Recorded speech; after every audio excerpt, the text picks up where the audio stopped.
E apesar de você ter dado a liberdade, Daniel, de a gente te cobrar, eu fico sem graça de ficar te cobrando, tá? Mas, enfim, não... é porque tá num momento muito decisivo aqui do filme. E como tem muita parcela para trás, cara, tá todo mundo tenso. E eu fico preocupado aqui com o efeito ao contrário do que a gente sonhou pro filme, né? O país ainda não sabia, mas horas antes desse áudio ser divulgado, jornalistas do Intercept Brasil se preparavam para dar uma notícia que abalaria o mundo da política neste 13 de maio e marcaria uma nova fase do maior esquema de lavagem de dinheiro que o Brasil já viu. A voz desse áudio, enviada em 8 de setembro de 2025, é do senador Flávio Bolsonaro. O arquivo registra o momento em que Flávio pede dinheiro ao então banqueiro e dono do antigo Banco Master, Daniel Vorcaro, para financiar os custos de uma produção que prometia emocionar a direita brasileira e impulsionar uma campanha eleitoral acirrada. Imagina a gente dando calote num Jim Caviezel, num Cyrus, os caras renomadíssimos lá no cinema americano, mundial.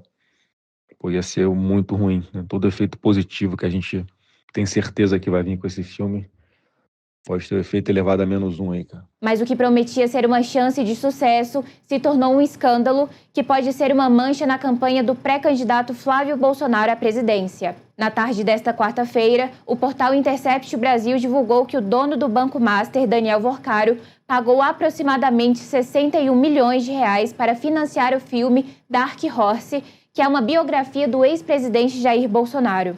Segundo a informação, os recursos foram pedidos por Flávio Bolsonaro. Diversos documentos e mensagens foram obtidos pelo Intercept e revelaram essa relação pessoal marcada por uma irmandade ainda desconhecida e que virariam manchetes dos principais jornais do país. E como tudo isso repercutiu? Eu te conto. Às 2h31 da tarde, o Intercept Brasil publica a matéria. Mas mais cedo nesse dia, a apuração do portal ainda precisava dos últimos detalhes da reportagem. Como em todo caso, é preciso saber os dois lados da história, e foi isso que o jornal tentou. Então, por volta de 12h25, perto da sede do STF em Brasília, um dos 7 jornalistas que assinaram a matéria pergunta ao senador por que o filme do seu pai foi bancado pelo Vorcaro. Após a pergunta, Flávio nega qualquer envolvimento do ex-banqueiro com o filme e dá risada. Senador, por que o filme do seu pai foi bancado pelo Vorcaro? Mentira, não é isso. É que a gente está fazendo uma reportagem que mostra mensagens do senhor pedindo dinheiro para o Vorcaro. Bom trabalho, militante, não dá. Seria importante ter sua posição, senador. São mensagens. A gente já entrou em contato com a sua assessoria. Esse vídeo foi gravado após uma entrevista à imprensa, depois que o senador se reuniu com o ministro Edson Fachin do STF. Já às 3h30 desta tarde, após o Intercept divulgar o material, toda a imprensa se mobilizou para mostrar os desdobramentos do caso. O Agora Metrópolis começa agora trazendo uma informação bombástica. O portal Intercept denuncia que o senador e pré-candidato à presidência da República, Flávio Bolsonaro, negociou uma verba milionária com Daniel Vorcaro, dono do Banco Master, para bancar o filme sobre o pai dele, Jair Bolsonaro. Diálogos divulgados pelo site mostram Flávio Bolsonaro e Vorcaro falando sobre o filme. Uma das conversas ocorreu em 15 de novembro de 2025, um dia antes de Vorcaro ser preso pela primeira vez na Operação Compliance Zero e 2 dias antes da liquidação do Master. Em um áudio divulgado pelo Intercept, que seria de 8 de setembro de 2025, Flávio diz a Vorcaro que havia preocupação com o atraso nos pagamentos da produção. A notícia se espalhou rapidamente por todo o noticiário brasileiro e logo jornalistas e especialistas em política já analisavam os principais pontos. Acho que o impacto, isso aí tem um potencial de exploração na corrida eleitoral gigantesco, né? A gente está falando do principal corrupto do Brasil no momento, Daniel Vorcaro. E agora esse pepino, esse abacaxi foi jogado no colo do candidato do PL. Não vai adiantar ele dar risadinha e tentar desviar do assunto, porque, de fato, agora tem algo robusto contra ele, né?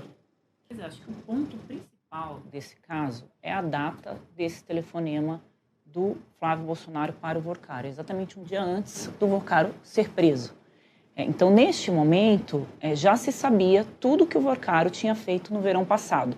Já às 5h44, horas depois do escândalo vir à tona, Flávio finalmente se pronuncia e, mais uma vez, nega a culpa. Ele também nega o uso do dinheiro que foi desviado pelo Banco Master. O senador publicou um vídeo admitindo que estava sim em busca de financiamento, mas que os recursos eram privados. Aqui, ele se diz apenas um filho em busca de ajuda. Fala pessoal, mais do que nunca é fundamental a CPI do Banco Master já. Vamos separar os bandidos dos inocentes.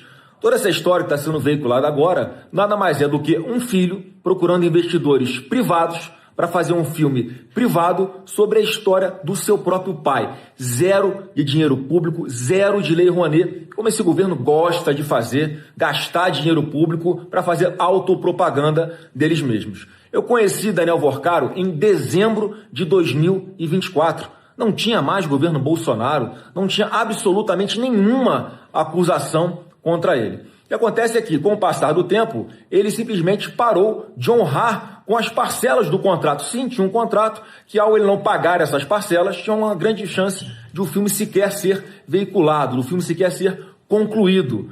Em função disso, inclusive, procuramos outros investidores para concluir esse filme. Já às 7h23 da noite, o Metrópolis divulgou a versão daquela que também pode sair prejudicada pela irmandade entre o senador e o ex-banqueiro, a produtora do filme Go Up Entertainment. Em nota, a responsável pelo filme afirmou que a produção não recebeu um único centavo proveniente de Daniel Vorcaro. Já outra contradição é apresentada por um terceiro personagem identificado nas mensagens envolvendo Vorcaro. Em nota após a publicação da reportagem, a defesa do deputado federal Mário Frias, produtor executivo do filme, confirmou os contatos entre o parlamentar e Vorcaro. Ele é apontado pela reportagem como intermediário entre o senador e o banqueiro, mas a defesa do deputado negou que ele fosse um articulador entre os envolvidos e disse que as mensagens encontradas com a sua participação mostram apenas uma relação legítima entre o idealizador do projeto, no caso do filme de Bolsonaro, e um potencial apoiador privativo da iniciativa. Durante o dia, governistas apareceram comentando o ocorrido e pediram a prisão de Flávio. Um deles foi o deputado Lindbergh Farias. Nessa história cheia de contradições, agora cabe à Polícia Federal seguir investigando o caso e as relações de Daniel Vorcaro. O Metrópolis continua acompanhando os desdobramentos. Para ficar por dentro de tudo, acesse metrópolis.com.